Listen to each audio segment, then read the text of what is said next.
જામનગરમાં તાલુકા પંચાયતના નવનિર્મિત બિલ્ડિંગના લોકાર્પણ કાર્યક્રમ યોજાયો હતો। આ બિલ્ડિંગના લોકાર્પણ પ્રસંગે પ્રવાસન મંત્રી મુળુભાઈ બેરાએ સંબોધન કર્યું હતું। પિરોટન ટાપુની આંતરરાષ્ટ્રીય સ્તરે વિકાસ કરાશે તેમજ રાજ્ય સરકારે ટાપુના વિકાસ માટે ઇન્ટરનેશનલ આર્કિટેક્ટની નિમણૂક કરી છે। આ સાથે જ જામનગરના નાના જાણીતા ધાર્મિક સ્થળો મહાકાળી મંદિર, પસાયા રવેચી માતા મંદિરને રાજ્ય સરકાર નવું રૂપ આપશે।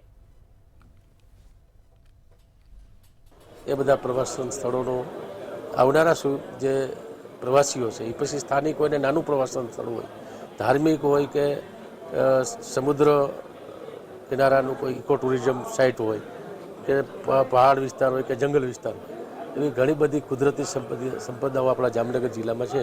અહીંયા પક્ષી અભયારણ્ય આંતરરાષ્ટ્રીય કક્ષાનું રામસર સાઇટ આપણું ખીજડીયામાં છે। નવી કચેરીનું લોકાર્પણ જિલ્લાના પ્રભારી મંત્રી અને અમારા કેબિનેટના સિનિયર મંત્રી ભાઈ શ્રી મુળુભાઈ બેરાના વરદ હસ્તે અહીં કરવામાં આવ્યું। આ પ્રસંગે જિલ્લા ભારતીય જનતા પાર્ટીના હોદ્દેદારો અને જિલ્લાના તાલુકા પંચાયતોના હોદ્દેદારો, ગામડાઓના સરપંચશ્રીઓ, સહકારી આગેવાનો વગેરે મોટા પ્રમાણમાં હાજર રહ્યા હતા।